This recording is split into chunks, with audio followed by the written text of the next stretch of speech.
पहा मुलांनो, आपला क्वेश्चन नंबर फर्स्ट आपण कंप्लीट केला आहे, बरोबर का. आता क्वेश्चन नंबर सेकंड आहे, म्हणजे एक्सरसाइज 3.1ला मधील क्वेश्चन नंबर आपला सेकंड आहे. त्यामध्ये फर्स्ट एक्झाम्पल आहे. काय दिलं आहे, I equal to integration of transfer x d x असं फॉर्ममध्ये दिलं आहे. म्हणजे I equal to integration of transfer x d x असं सांगितल्यानंतर आपल्याला काय लक्षात ठेवायचं आहे की बाबा ट्रान्सफर आपल्याला माहीत नाही की टॅन एक्स इंटिग्रेशन काय आहे, पण इथं काय विचारलं आहे, ट्रान्सफरचं इंटिग्रेशन विचारलं आहे. मग असं जर आपल्याला असेल ट्रान्सफरचं इंटिग्रेशन फाइंड आउट करायचं, तर आपल्याला एक गोष्ट लक्षात घ्यावी लागेल की इथं आपल्याला बाय युझिंग आयडेंटिटी यूज करावं लागेल. कोणती आयडेंटिटी यूज करायची, तर 1 plus tan square x equal to sec square x असं आपल्याला आयडेंटिटी ही यूज करायची आहे. म्हणजे 1 plus tan square x equal to sec square x म्हटलं आहे, याच्यावरून आपल्याला काय करायचं म्हणालो, तर टॅन स्क्वेअर एक्स आहे, त्या टॅन स्क्वेअर एक्सचा लक्षात घ्या टॅन स्क्वेअर एक्स आहे त्याची व्हॅल्यू फाइंड आउट करायची. म्हणजे इथलं +1 आहे, तिकडे गेल्यानंतर काय होतं -1 होतं. म्हणून आपण इथे घेतलं that is equal to tan square x equal to sec square x -1 that is tan square x equal to sec square x -1. म्हणजे आपल्याला कंडिशन लक्षात ठेवायची आहे, टॅन स्क्वेअरची व्हॅल्यू काय भेटली आपल्याला, सेक स्क्वेअर एक्स -1 भेटली. ही जी व्हॅल्यू आहे ही व्हॅल्यू आपल्याला ह्या टॅन स्क्वेअरमध्ये पुटअप करायची मुलांना. ज्या ठिकाणी टॅन स्क्वेअर आहे इथे टॅन स्क्वेअर आहे, त्या टॅन स्क्वेअरच्या ठिकाणी व्हॅल्यू काय पुटअप करणार आपण, सेक स्क्वेअर एक्स -1 ही व्हॅल्यू आपल्याला मुलांना पुटअप करायची आहे. मग इथं आपण इथं मांडलेल्या त्यानुसार I equal to integration tan स्क्वेअरच्या ठिकाणी ठेवलं काय बाबा, सेक स्क्वेअर एक्स -1 dx या फॉर्ममध्ये आपण. मग सेक स्क्वेअर एक्स -1 dx या फॉर्ममध्ये मांडल्यानंतर प्रत्येक टर्म आहे त्या प्रत्येक टर्मला काय करायचं, सेपरेट इंटिग्रेशन द्यायचं आहे. Then R equal to integration of sec square x dx minus integration of 1 dx, integration of 1 dx. Then R equal to integration of sec square x dx आहे, integration of sec square x आहे, that is equal to sec square x dx minus integration of 1 dx. तर मुलांना sec square x म्हटलं आपल्याला, सेक square x आहे तर sec square x integration आपल्याला already माहिती आहे मुलांना. सेक स्क्वेअर एक्स इंटिग्रेशन काय, टॅन एक्स आहे. देन आय इक्वल टू इथं सेक स्क्वेअर एक्स इंटिग्रेशन काय, tan x minus 1 dx integration काय, that is x plus C. That is r equal to tan x minus x plus. म्हणजे मुलांना पहा नीट पहा, आपण इथे रिवाइज करतोय clarification. I equal to integration tan square x dx आहे, त्या टॅन स्क्वेअर एक्सला आपण कशी मांडणी केली किंवा टॅन स्क्वेअर एक्सला मांडणी म्हणजे गिव्हन आयडेंटिटी यूज केली 1 plus tan square x equal to sec square x. Tan square x equal to +1 चं काय झालं -1 that is sec square x -1. Then I equal to integration of इथं ठेवलं आपण tan square x आहे, tan square च्या ठिकाणी sec square x -1 dx ठेवलं. then प्रत्येकाला सेपरेट दिलं integration of sec square x dx minus integration of 1 dx. then I equal to integration of sec square x dx minus integration of 1 dx. sec square x integration काय भेटलं, tan x और 1 integration काय भेटलं, x plus C या plus C that is equal to घेऊन आपल्याला भेटला आहे. पहा म्हणून आता आपलं सेकंड एक्झाम्पल क्वेश्चन नंबर 2 मधील सेकंड एक्झाम्पल आहे. काय दिलं आहे, I equal to integration of sine 2x upon cos x dx असं आपल्याला सांगितलं आहे मुलांना. मग sine 2x upon cos x dx असं म्हटल्यानंतर आपल्याला काय माहिती मुलांना, साइन 2x म्हटलं म्हणजे साइन 2 थीटाचा फॉर्म्युला आपल्याला माहिती आहे. मग साइन 2 थीटाचा फॉर्म्युला इथे घेतला आपण, sine 2 theta equal to 2 sine theta into cos theta असा फॉर्म्युला. साइन 2 थीटाचा फॉर्म्युला काय, 2 sine theta into cos theta या फॉर्ममध्ये आपला फॉर्म्युला आहे. त्यानुसार इथं आपण असं म्हटलं साइन 2x इक्वल टू काय फॉर्म्युला झाला, 2 sine x cos x, 2 sine x cos x. मग मुलांना काय करायचं आपल्याला, साइन 2x च्या ठिकाणी व्हॅल्यू पुटअप करायची आहे. काय पुटअप करायची आहे, तर 2 साइन x कॉस एक्स ही व्हॅल्यू आपल्याला पुटअप करायची मुलांना. म्हणजे ह्या साइन 2x च्या ठिकाणी व्हॅल्यू काय पुटअप करणार, 2 साइन x कॉस एक्स ही व्हॅल्यू पुटअप करणार. देन पहा आय इक्वल टू इथे लिहिलं, I equal to integration of sine 2 x ठिकाणी व्हॅल्यू दिली 2 sine x into cos x divided by इथला आहे आपला कॉस एक्स इंटू dx. ही व्हॅल्यू कुठं होती? मग याच्यानुसार आपल्याला काय भेटलं पाहायचं. काय भेटलं बाबा? कॉस एक्स आहे, कॉस एक्सला कॉस एक्स कॅन्सल झालं. देन पहा R equal to integration of 2 sine x dx 2 sine x dx. Then पहा आर इक्वल टू 2 बाजूला काढला integration of sine x dx integration of sine x dx आपल्याला लक्षात घ्यायचं. मग आपल्याला लक्षात घ्यायचं म्हणजे मुलांना तुम्हाला माहिती आहे की बाबा काय आहे तर साइन एक्सचं इंटिग्रेशन काय आहे. तर आपल्याला माहिती आहे साइन एक्सचं इंटिग्रेशन काय आहे मायनस कॉस एक्स आहे. That is equal to that is R equal to 2 into minus cos x plus C minus cos x plus C. Then R equal to minus 2 cos x plus C that is minus 2 cos x plus c that is r equal to sin 2 theta equal to म्हणून आपण म्हटलं sin 2 theta equal to formula काय आपला 2 sin theta cos theta. sin 2 theta equal to काय formula 2 sin theta cos theta आहे. त्याच्यानुसार sin 2x equal to 2 sin x cos x that is म्हणजे आपल्याला भेटला sin 2x चा फॉर्म्युला भेटला 2 sin x cos x upon इथं cos x आहे cos x ला cos x कॅन्सलेशन झालं.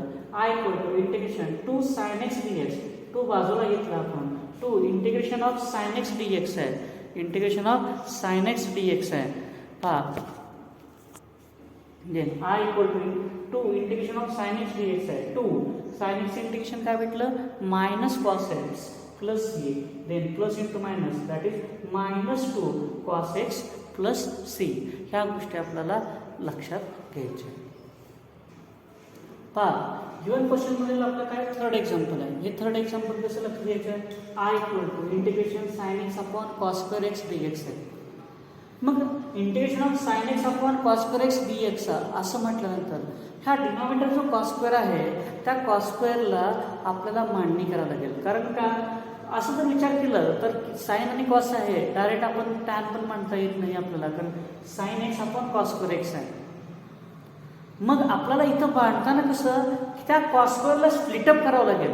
स्प्लिटअप करून त्याची मांडणी करावं लागेल. कशी मांडणी करायची आहे तर पहा मांडणी कशी करणार आपण तर गिवनमध्ये I equal to integration sine x आहे तर इथं आपल्याला मांडणार पहिल्यांदा 1 अपॉन कॉस स्क्वेअरला मांडणी केली cos x into sine x upon cos x dx. म्हणजे मी काय केलंय लक्षात घ्या 1 into sine x sine x value change नाही मुलांना. त्याची व्हॅल्यू चेंज आहे का नाही होय कारण 1 इंटू साइन एक्स साठी साइन एक्स आहे कॉस स्क्वेअर एक्स आहे दॅट इज कॉस एक्स आणि इथंही काय आहे तुमचं कॉस एक्स आहे. या गोष्टी आपल्याला लक्षात घ्यायच्या म्हणजे ह्या दोन्हीही आपल्याला भेटलं आहे. त्याच्यानुसार आपण काय केलं 1 इंटू साइन एक्स आहे बघा 1 इंटू साइन एक्स आहे 1 into sine x that is sine x इथं आपण क्लिअरिफिकेशन केलं. Then R equal to integration of 1 upon cos तुम्हाला माहिती आहे 1 अपॉन कॉस काय 1 upon cos x that is equal to sec x असतं. 1 अपॉन कॉस एक्सची व्हॅल्यू काय असते sec x that is equal to इथं दिलं sec x into sine x upon cos x मुलांनो sine x upon cos x काय असतं मुलांनो तर टॅन एक्स असतं. तर हे आपण इथं काय घेतलं टॅन एक्स असतं dx. मग मुलांनो मला सांगा I equal to integration of sec x into tan x आहे. आपल्याला माहिती आहे मुलांनो किंवा integration of sec x into tan x आहे त्याचं इंटिग्रेशन काय आहे त्याचं इंटिग्रेशन काय हे आपण बघितलेलं आहे. That is I equal to integration of sec x into tan x त्याचं इंटिग्रेशन आपल्याला काय सेक एक्स प्लस सी असं भेटत आहे sec x plus C that is I equal to sec x plus C. म्हणजे आपण गिवनमध्ये दिलेलं काय होतं आणि आपण त्याच्यानुसार कसं घेतलंय पहा I equal to integration sine x upon cos square x dx आहे. तो जो कॉस स्क्वेअर आहे त्या कॉस स्क्वेअरला आपण मांडणी केली. कशी मांडणी केली 1 upon cos x into sine x upon cos x dx या फॉर्ममध्ये आपण मांडणी केली. 1 upon cos x that is sec x 1 upon sine x upon cos x that is tan x dx. Then integration of sec x into tan x into dx that is integration of sec x tan x that is sec x plus c. या फॉर्ममध्ये आपण त्याची काय केली, मांडणी केली. Okay. आपल्याला पुढचं एक्झाम्पल दॅट इज एक्सरसाइज 3.1 मधील क्वेश्चन नंबर 2 मधील चौथं एक्झाम्पल आहे. तर I equal to integration of cos 2x upon sin square x dx असं दिलं आहे. मग इथं आपलं थोडंसं मुलांना लक्षात घ्यायचं आहे का बाबा, डिनॉमिनेटरला साइन स्क्वेअर दिलं आहे म्हणून काय दिलं आहे, डिनॉमिनेटरला साइन स्क्वेअर दिलं आहे. म्हणजे इथं आपल्याला थोडेसे लक्षात घ्यायचं आहे किंवा cos 2 theta, cos 2 theta, cos 2 थीटाचा फॉर्म्युला आपल्याला 3 फॉर्म्युले आहेत आपल्याकडे. पण जनरलमध्ये cos 2 थीटाचा फॉर्म्युला आपण कसं देतो, cos theta equal to cos square theta minus sine square theta, cos square theta minus sine square theta. That is cos 2x equal to आपण लिहिला cos square x minus sine square x. मग आपल्याला value कोणाची काढायची आहे, cos स्क्वेअरची आहे. परंतु मला एक माहिती आहे, ह्या cos स्क्वेअरच्या ठिकाणी आपल्याला घेऊन आयडेंटिटी मिळते कोणते, sine square x plus cos square x equal to 1. त्याच्यानुसार ह्या cos स्क्वेअरची व्हॅल्यू काढणार, cos square x equal to 1 minus sine square x. ह्या cos स्क्वेअरची व्हॅल्यू घेतली. ही व्हॅल्यू घेऊन मध्ये पुटअप केली, that is equal to cos 2x equal to cos स्क्वेअरची value 1 minus sine square x minus sine square x. That is equal to 1 minus 2 sine square x. That is cos 2x equal to. नीट बघा रे मुलांनो, पहिल्यापासून cos 2 theta म्हणजे काय, cos square theta minus sine square theta. त्याला आपण फक्त 2 थीटा x फॉर्ममध्ये म्हणून cos 2x equal to cos square x minus sine square x या फॉर्ममध्ये आपण त्याला मांडलं. मग आपल्याला गिवन आयडेंटिटी माहिती, sine square x plus cos square x equal to value काय असते, 1 असते. त्याच्यानुसार cos स्क्वेअरची व्हॅल्यू काढली, प्लस साइन स्क्वेअर तिकडे गेलं मायनस झालं, that is equal to cos square x equal to 1 minus sine square x. मग cos square x equal to 1 minus sine square x आहे, ही व्हॅल्यू जी आहे ही 1 मायनस साइन स्क्वेअर x, ही व्हॅल्यू ह्या गिवन इक्वेशन ह्या cos स्क्वेअरच्या ठिकाणी पुटअप केली. 1 मायनस साइन स्क्वेअर cos स्क्वेअरच्या ठिकाणी पुटअप, मायनस हा sine square, 1 minus 1 1 and 1 2, that is cos 2x equal to 1 minus 2 sine square x, 1 minus 2 sine square x. ह्या गोष्टी आपल्याला लक्षात आल्या. मग cos 2x ठिकाणी ह्या ज्या cos 2x आहे, ह्या cos 2x च्या ठिकाणी आपल्याला काय ठेवायचे, 1 minus 2 sine square x. That is I equal to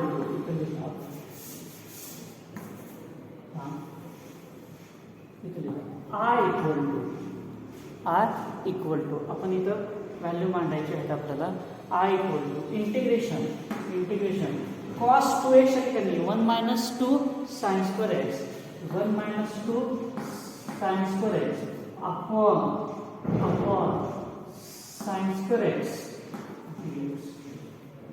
sign square x dx या फॉर्ममध्ये आपण त्याला मांडणी केली.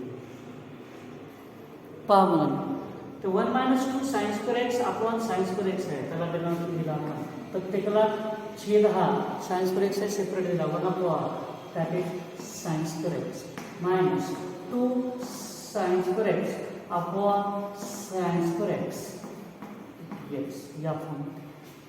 बघा I equal to integration 1 upon sine square x minus 2 sine square x upon sine square x dx या फॉर्ममध्ये आपण त्याला मांडणार. साइन स्क्वेअर x ला साइन स्क्वेअर x कॅन्सल झालं, then I equal to integration 1 upon sine square x minus 2 dx.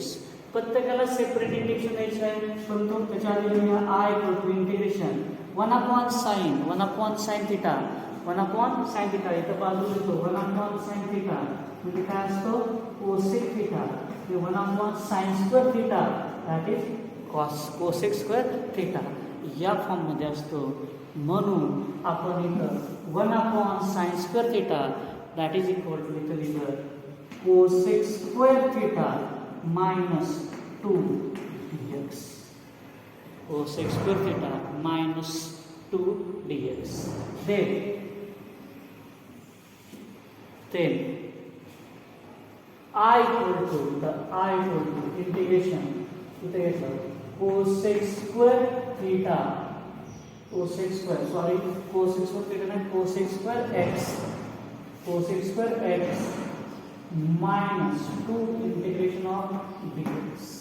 Then I equal to बघा I equal to cos square x integration काय आहे तर minus cot x minus 2 integration of dx that is x plus c. नीट बघा मुलांनो इथं I equal to integration of आपल्याला दिलं होतं 1 minus 2 sin square x upon sin square x dx that is 1 upon sin square x दिलं 1 upon sin square x minus 2 sin square x upon sin square x sin square cancel झालं 1 upon sin square x minus 2 बघा bracket dx then प्रत्येक टर्मला इथं लिहिलं 1 upon sin square x that is cos square x minus 2 dx प्रत्येकाला separate दिलं integration of cos square x बघा cos square x dx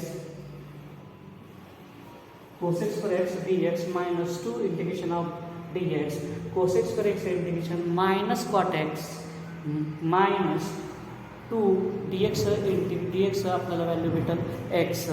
ह्या गोष्टीने आपल्याला किंमत आपल्याला क्लिअर ओके. पहा मुलांना नेक्स्ट क्वेश्चन 5वा क्वेश्चन आहे I equal to integration cos square x upon sin square x into cos square x dx. आता ह्या फॉर्ममध्ये आहे आपल्याला मिळते. मग मुलांना पहा इथं एक्झाम्पलमध्ये नीट ऑब्झर्वेशन केलं तर cos 2x upon sin square x into cos square x या फॉर्ममध्ये दिलेलं आहे मुलांना. मग इथं आपल्याला cos 2x चा फॉर्म्युला यूज करायचा आहे. cos 2x चा फॉर्म्युला आपल्याला माहिती आहे cos 2x इक्वल टू इथे मी बाजूला लिहितो cos 2x इक्वल टू आपल्याला माहिती आहे cos square x minus sin square x हा फॉर्म्युला आहे आपला. cos 2x चा फॉर्म्युला काय आहे cos square x minus sin square x. हा फॉर्म्युला काय गिवन cos 2x च्या ठिकाणी व्हॅल्यू आपल्याला पुटअप करायची. मग cos 2x च्या ठिकाणी व्हॅल्यू पुटअप केली काय आलं माझं cos square x minus sin square x divided bye इथे घेतलं sin square x into cos square x dx या फॉर्ममध्ये माहिती. म्हणजे आपल्याला काय आहे cos 2x च्या ठिकाणी दिलं cos 2x ठिकाणी cos square x minus sin square x upon sin square x into cos square x या फॉर्ममध्ये आपण त्याला मांडली. कुठं इथला cos 2x चा फॉर्म्युला गिवन ह्या cos 2x च्या ठिकाणी पुटअप केला बरोबर आहे का. चला नेक्स्ट करूया आपण पहा. मग आता इथं काय करायचं आहे प्रत्येक टर्म आहे इच आणि एव्हरी टर्मला काय करायचा डिनॉमिनेटर द्यायचा प्रत्येकाला सेपरेट डिनॉमिनेटर द्यायचा. म्हणजे cos स्क्वेअरला पण हा पूर्ण सेपरेट डिनॉमिनेटर द्यायचा ह्या sin स्क्वेअरला पण पूर्ण सेपरेट डिनॉमिनेटर द्यायचा. टोटल डिनॉमिनेटर आपल्याला द्यायचा आहे प्रत्येकाला. दॅट इज इथं घेतलं I equal to integration in bracket इथं लिहिलं cos square x divided by sin square x into cos square x minus sin square x divided by sin square x into cos square x bracket close dx. Then cos square x ला cos square x cancel, sin square x ला sin square x cancel. cos square x ला cos square x cancel, sin square ला sin square x cancel. जे राहिलं आहे ते लिहूया. Then I equal to integration पहा 1 upon sin square x minus 1 upon cos square x dx. cos square x dx. नीट बघा integration I equal to integration cos 2x upon sin square x into cos square x आहे. मग cos 2x चा formula cos square x minus sin square x upon sin square x into cos square x. प्रत्येकाला separate दिला cos square x upon sin square x into cos square x minus sin square upon sin square x into cos square x. हे दोन्ही cos square cancel sin square cancel 1 upon sin square x minus 1 upon cos square x. म्हणजे आपल्याला ह्या conditions लक्षात आहे. म्हणून 1 upon sin that is cos square x 1 upon cos that is sec square x. ह्या value आपल्याला आता पुढे मांडायच्यात मुलांना. पाहू I equal to integration 1 upon sin square x minus 1 upon cos square x dx आहे. प्रत्येकाला सेपरेट द्यायचं. Then I equal to integration 1 upon sin square x dx minus integration 1 upon cos square x dx. Then 1 upon sin आपल्याला माहिती आहे 1 upon sin काय आहे 1 upon sin that is cos x आहे आणि 1 अपॉन cos काय आहे sec आहे. त्याच्यानुसार आपण दिला आय इक्वल टू इंटिग्रेशन इथं 1/sin theta that is cosec theta आहे म्हणून cosec square x dx minus 1/cos that is sec square x dx sec square x dx. Then r equal to integration of cosec square x dx that is minus cot x minus sec square x dx that is equal to tan x plus c. Then r equal to आपल्याला भेटलं r equal to minus cot x minus tan x plus c. बघा r equal to integration 1/sin square x minus 1/cos square x dx 1/sin square that is cosec square x 1/cos square that is sec square x. cosec square x integration minus cot x sec square x integration tan x plus c. म्हणजे given आपल्याला लक्षात घ्यायचं i equal to minus cot x minus tan x plus c या फॉर्ममध्ये आपल्याला लक्षात घ्यायचं. Okay.